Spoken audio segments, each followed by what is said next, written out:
청갓 이렇게 무쳐보세요. 톡 쏘는 알싸한 맛에 달큰하고 감칠맛 나는 양념이 더해져 입맛 없을 때 밥 한 그릇이 술술 넘어갑니다. 오늘은 밭에서 수확한 싱싱한 청갓으로 간단하게 청갓 겉절이를 만들어 볼게요. 싱싱한 청갓을 흐르는 물에 깨끗이 씻어줍니다. 청갓에는 비타민C와 베타카로틴이 풍부해서 환절기 면역력 관리에 아주 좋은 채소입니다. 특히 칼슘 함량이 높아 뼈 건강이 걱정되시는 분들께 추천드려요. 손질한 청갓은 소금물에 넣고 약 1시간 정도 절여줍니다. 절여진 청갓은 흐르는 물에 2~3번 깨끗이 헹궈줍니다. 소금물에 절이는 이유는 아삭한 식감은 살리고 특유의 알싸한 매운맛은 부드럽게 잡아주기 위해서예요.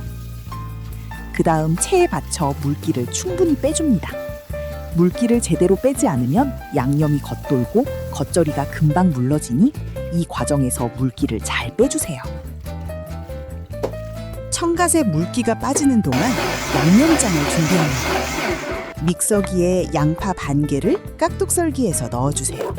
대파 반 대도 2cm 정도 간격으로 썰어 넣고 대 반 개도 깍둑썰기해서 넣어줍니다.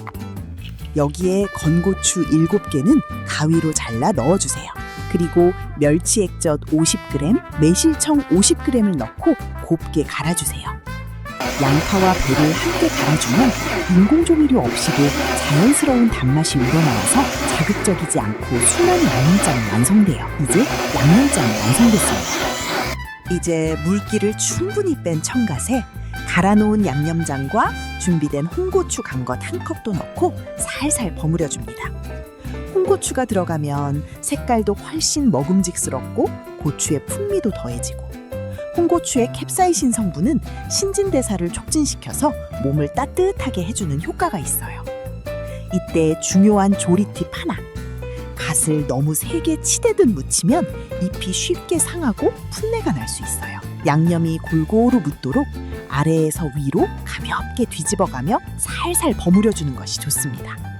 이렇게 하면 알싸하면서도 달큰하고 감칠맛 나는 청갓 겉절이가 완성됩니다. 향긋하고 알싸한 향은 물론 면역력과 소화, 뼈 건강까지 챙겨주는 청갓 겉절이. 비타민이 부족하다 싶을 때 굳이 영양제 찾지 마시고 이렇게 향긋한 나물 한 접시로 든든하게 챙겨보세요. 영상이 도움이 되셨다면 구독과 좋아요로 웰빙 꿀팁 함께 해주세요.